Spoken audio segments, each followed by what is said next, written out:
We're going to get started. Today is Friday, and I'm so happy to have you here live with me today. And we're going to be talking today about success. So I'm sharing all about success, how your student can achieve not just academic success, but life success. As homeschoolers, we're not so interested in just a grade on a paper or a transcript. What we're really looking for is that our students actually attain the things that they need to be successful in life. And we can absolutely do that for our students in homeschooling. And there are so many ways that we can do that. And today I just want to share one really, really important way that we can help our students to set themselves up for success. And you will notice that I say we are going to help our students set themselves up for success. I didn't say that we were going to set them up for success because we're talking about preteens, we're talking about teenagers, and that means that they are in a position that they need to be learning these skills for themselves. This is not something that we can do for them. In fact, if you've ever tried to do anything for a 2 or 3-year-old, you know how they feel about that. And then for a while, they allow us to do things for them. And then when they get to their preteens and teens, guess what? They're not interested in us doing things for them anymore. They really want to be independent. And we are hardwired to grow and develop that way, to grow into independence. And we want to train that and mentor that with our students so that they can become more and more independent. So before we get started, a little bit about me. I am the mom of a 20-year-old and a 16-year-old. I'm a veteran homeschooler, and I believe in the power of words and relationships to change the individual and the world. So I have really big dreams because I want to make a difference in this world, not just in my small world, but in the wider world. And I want to do that through your students. I want to be able to help your students succeed in life so that they can continue to go out and change the world. I am the mentor behind Discern to Learn. So I come alongside your student, I coach them in their area of weakness so that they can achieve unbelievable results.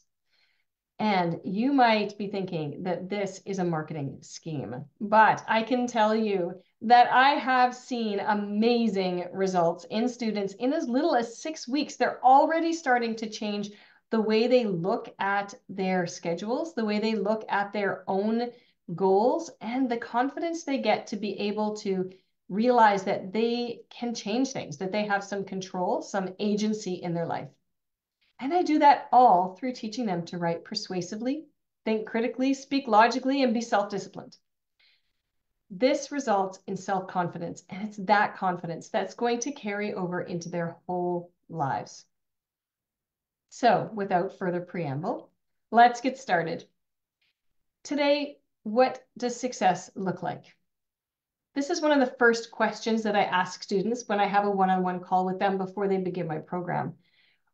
I ask them, in 10 years, in 15 years, how will you know if you're successful? Most often they describe it as having a nice house, a new car, a spouse, well-behaved children. But we know, or I hope that we do, that houses and cars aren't success, and well-behaved kids, well, that might be fleeting. And we might have periods like that. But anytime that we rely on someone else's behavior to determine our personal success, we're setting ourselves up to fail. So it's so important that we make sure that our goals are something that we can do and we can achieve. Now, these measured outcomes that students think of are things that they can see and touch, things that they can imagine very concretely. So of course, those are the things that they recognize as success, because they're easily measured outcomes, and they're easily measured outcomes that many of us dream about. But real success is far quieter. It's more like solid fir floor joists that support everything resting on top. Real success is determined by strength of character, and that's realized through endurance, and it's refined in our lives by struggles and hurdles and difficulties. And there is nothing beautiful or flattery about that. There's no magic pixie dust. It really comes down to dealing with the difficulties in our lives and being able to do something with them, to be able to jump those hurdles, and to be able to actually endure and persevere and make it through. And those are the skills that really set us up to have those more concrete things. So this is something that is so important in our lives and in our students' lives, to realize that it is through the difficulties and the hurdles that we develop perseverance. And if life is too easy, there's really no way for us to develop and grow. And this is why students who are super intelligent are very often at risk, because it's those students who don't have to learn how to work. They have everything come so easily to them that they don't learn to study and they don't learn to persevere. And then when things get difficult, they don't understand why things aren't just working out. So you might ask, what does this have to do with writing? Everything. Remember those struggles. Writing is hard. Writing takes all of the skills that you have taught your student from kindergarten right through to grade 6, grade 7, grade 8, wherever your student is, maybe into high school. Take all of those skills, and then we say, oh yeah, pick up all those pieces, and I'll throw it together and make me a souffle. And oh, by the way, I'm going to judge you not just on your presentation, I'm going to judge you on your process and making sure that you have everything in order. Oh, and I'm not going to really tell you how, I just want it done on this date. That's what writing was like for me in school. Maybe it was like that for you as well. But writing makes students pull together so many things and combine them in exactly the right way at exactly the right time to be able to pull off an essay. And then we do this at a time when their brain is disconnecting and reconnecting, a time when they are so self-conscious and so self-aware and so afraid of failing. Their emotions are high and irregular. Many students struggle with perfectionism on one end of the spectrum, where everything has to be perfect or they don't feel that they have achieved anything. And on the other end of the spectrum, they deal with defeatism. Well, what's the point? I'm never going to be able to do it anyway, so I can't succeed. So writing is just a hard thing. There's a lot of tasks, a lot of pieces that have to come together, a lot of parts of the brain that have to work hand in hand at a time when their brains aren't functioning as well as they might. Writing is also project management. This is a long process. This isn't something you can dash off in an afternoon and just have it figured out. There are many steps to do it well. And at every step of the way, you have to be willing to challenge yourself, challenge the ideas that you have, look at your work and criticize it, find out where you could improve. And even if they know all the steps, they need to make a plan and manage their time and follow through at every single step of the way to pull it off. Oh, and if you're here in my group, probably writing is their least favorite activity. So now we're asking them to do a long process to continue to persevere at something that they dislike. And at a time in life when we're asking them to learn to manage their time, to learn to be self-disciplined instead of being other-disciplined. So this is part of the endurance piece. Time management, daily self-motivating, daily self-discipline over long periods of time. How many parents really struggle with this still? I know I still do sometimes. There are lots of things that I struggle with self-discipline about. In the teen years, we want them to learn to manage their own time. We want them to learn to manage their own schedule. We want them to be responsible, to hand things in on time. And we don't want to have to be on their backs, bothering them all the time. And goodness knows, they don't want it either. I know you've heard the answers and you've been frustrated and they've been frustrated. No one wants to be nagged. They don't want to be harassed to get things done. Let's jump ahead 15 years or so. What skills matter for success? One of the very first is critical thinking. If you're going to be successful in your adult life, you need to know when you're being manipulated and misguided. You need to be able to take in media or maybe critique from a manager or a coworker. Maybe you need to be able to work inside relationships, and you need to know what's logical, what's not logical, what things actually make sense.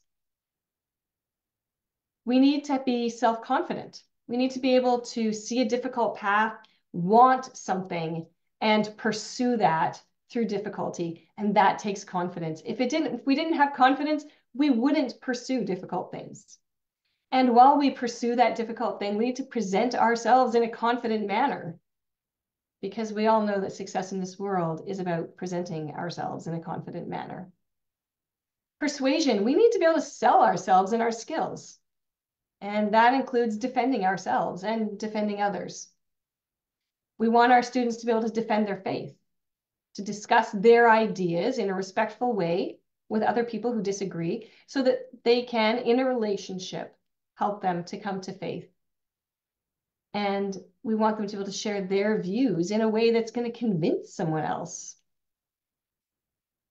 Along with all of this, they need to have time management and self-discipline, to show up on time, to be prepared, be ready to work hard, to persevere through difficulties and manage those really long projects.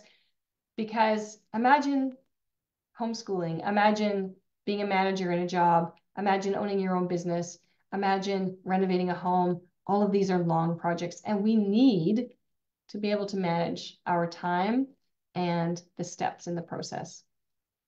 So how can your student learn this in middle school and high school? Essays, all of the way. Absolutely essays. Essays teach students to think critically, to ask difficult questions, to research both sides of an issue and really understand where their opponent's coming from so that they can give a respectful answer. Essays teach students to think critically about where their sources are coming from, whether they're trying to sell them something, whether they're trying to get them on board for something else. Essays teach students to organize their thoughts in a persuasive way, so that when they go to an interview, they'll be able to very quickly look at their audience, determine what their needs and goals are, rearrange their own thoughts and ideas in a way that makes sense, and then present that. This is a skill that's going to make the difference between success and failure for your student. Persuasion and critical thinking are two key components for writing an excellent essay. Beyond that, they need to learn the time management, process management to manage a long project, and inside of all of that, to be able to manage their entire timetable, to be able to take all the pieces and juggle them around, to be able to deal with those interruptions that come every single day. Those interruptions that are the real life, but we still have all these competing things that need to be done. We can't get away with not doing all those other things, but somehow we have to fit in the important things, first of all. So that time management and the self-discipline to get up every day, to haul our butts out of bed, even though we would rather stay there, to go and do the hard things, even when we don't want to, because we have a larger goal and a larger plan, and we know that we can make a difference in this world. So today, I want to encourage you. Let me know right now in the comments, what do you think? Is your student going to have that? Are they going to be able to succeed? So right now, I want you in the comments, just tell me what you think. Which skill is it that your student is struggling with the most? Is it critical thinking, self-confidence, persuasion, time management, self-discipline? These are all essay skills and they're life skills. Which one is it that your student is most struggling with? I would love to hear that today. And right now, I want to tell you about an opportunity where you can learn essays and all of these things together. So if you are interested, you can download my free e-guide. It's 12 steps to writing confidence, how I do it and how you can too. This is not something that only I can do. This is something that you can do, and you're welcome to go ahead and download that guide. I will put that in the description. So go ahead and check it out. I would love it if you would be interested to read that. Any more questions? I really, really want to help you and your student. I am a mentor. It's who I am. It's like who I am as a person and not something I do. So if I can help you, I would love to help you. Please comment or message me because I would love to be here to support you and your family as you go forward in your homeschool. So thank you so much for joining me today. Please do pop in the comments and hashtag live or hashtag replay. Let me know when you showed up to listen today. Have a great weekend, and I'll talk to you next week.